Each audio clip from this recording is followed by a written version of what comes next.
Did you know that in 2024 alone, over 60% of major film and TV releases were reboots, remakes, or sequels? When was the last time a completely original story truly captivated you? Think about it. Can you even name one from this past year? We're living in the age of the reboot. Everywhere you look, franchises from the 80s and 90s are being resurrected, reimagined, and repackaged. But while nostalgia sells tickets, what are we losing in the process? Original voices, fresh perspectives, stories we've never heard before. Here's the reality. When studios invest hundreds of millions of dollars into rebooting beloved franchises, they're making a calculated bet on nostalgia over innovation. And who can blame them? A recognizable title comes with a built-in audience, proven marketability, and lower financial risk. But this safety-first mentality creates a vicious cycle.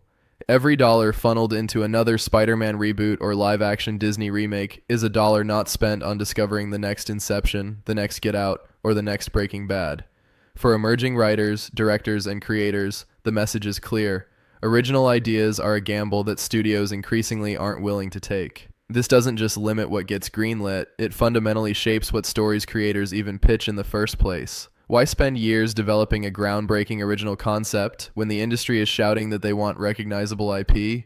The result is a narrowing pipeline of creativity, where diverse voices and unconventional narratives struggle to find oxygen in a room saturated with reboots. And it's not just about the big studios. Independent filmmakers face an uphill battle trying to get distribution deals when theaters are packed with franchise films that dominate screens for weeks on end. The infrastructure of entertainment has shifted to favor the familiar, and breaking through that wall becomes harder every year. Let's look at some examples.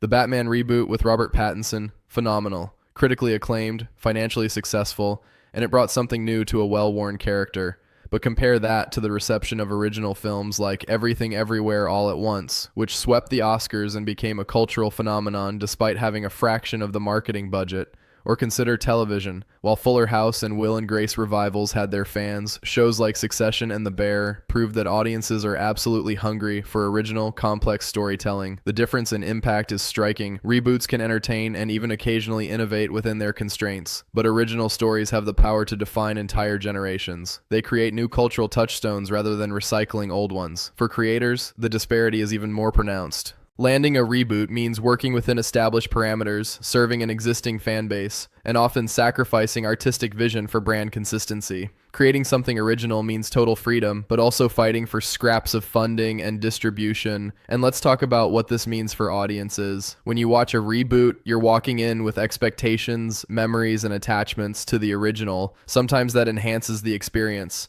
but it also puts a ceiling on how surprised or moved you can be. You know the characters, you know the world, you're essentially watching a variation on a theme. Original stories offer something reboots rarely can: genuine discovery, that feeling of not knowing where the narrative is headed, of being introduced to a world you've never imagined, of connecting with characters who aren't filtered through decades of previous iterations.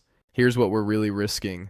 Culture doesn't evolve by looking backward. Every generation needs its own stories, its own myths, its own reflections of the world it's navigating. When we prioritize reboots over originals, we're essentially telling today's storytellers that their experiences, their perspectives, their unique voices matter less than repackaging the past. Think about the most influential stories of the last century. Star Wars wasn't a reboot when it revolutionized cinema in 1977. The Sopranos wasn't revisiting an old property when it changed television forever. Harry Potter introduced an entirely new wizarding world. These weren't safe bets. They were risks that paid off because they offered something genuinely new. Original stories don't just entertain us, they expand our collective imagination, challenge our assumptions, and give voice to experiences that haven't been represented before. They're how marginalized communities tell their truths, how social issues get explored, how the zeitgeist gets captured. When we lose original storytelling, we lose the mirror that helps us understand who we are and who we're becoming. And here's something crucial. The creators who brought us those beloved properties we keep rebooting, they were given the chance to be original.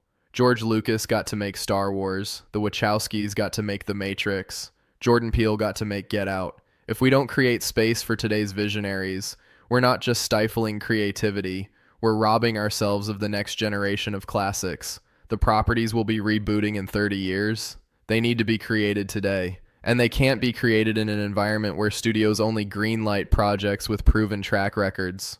There's also an economic argument here that often gets overlooked. Yes, reboots feel like safe investments, but the entertainment industry's long-term health depends on new IP.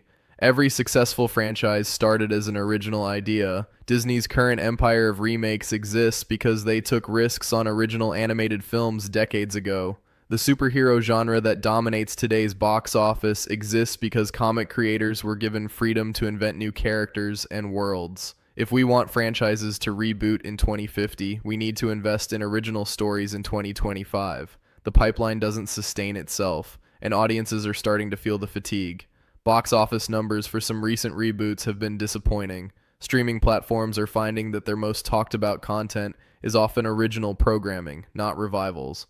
There's a hunger for something new, something unexpected, something that doesn't come with 40 years of baggage and fan expectations. Let me share something personal for a moment.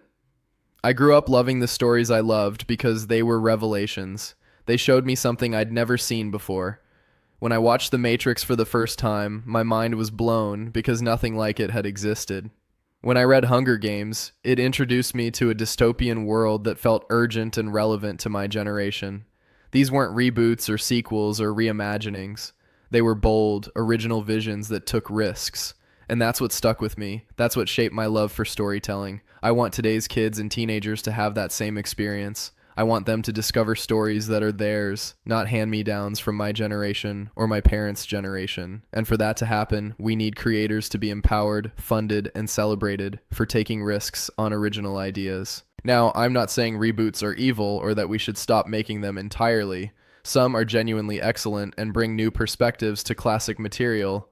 Denis Villeneuve's Dune is a masterpiece that improved on the original adaptation. The recent Planet of the Apes trilogy was exceptional. When done with care and vision, reboots can coexist with original content. The problem is the ratio. When reboots dominate to the point where they squeeze out original voices, we've lost the balance. The entertainment ecosystem needs both. We need comfort food, and we need culinary innovation. We need familiar favorites, and we need to be challenged by the new. Right now, the scales are tipped too far in one direction. So what's the solution? It starts with us, the audience. We vote with our wallets, our watch time, our social media engagement. When we support original content, when we take chances on unfamiliar titles, when we spread the word about hidden gems, we send a message to studios about what we value. Streamers and theaters pay attention to what performs. If original stories consistently get our attention and support, the industry will respond. We also need to celebrate risk-taking. When a studio greenlights something weird and wonderful, even if it doesn't fully land, that deserves recognition. Failure is part of innovation. Not every original idea will be a home run, but the willingness to try is what keeps the industry vital. And for creators, the message is, keep pitching, keep writing, keep filming your original visions. The landscape is challenging, but it's not impossible. Independent platforms, crowdfunding, social media, these tools have democratized storytelling in ways that didn't exist 20 years ago. You don't need a studio's permission to tell your story anymore. And sometimes those independent success stories become so undeniable that the industry has no choice but to pay attention. Reboots have their place, and some are genuinely excellent, but they can't be the entire menu. We need balance, we need studios willing to take risks, we need audiences demanding fresh voices. Because the next great story, the one that defines this generation, it's out there waiting to be told. It's in the mind of a screenwriter working on their laptop in a coffee shop right now. It's in the imagination of a director who hasn't gotten their first break yet. It's in the vision of creators who see the world differently than anyone before them. And if we want to experience those stories, if we want culture to keep evolving and surprising us, we have to make room for them. We have to insist on them. Because entertainment isn't just about revisiting what made us happy before. It's about discovering what will move us next. So here's my question for you. What's the most recent original story that absolutely blew you away?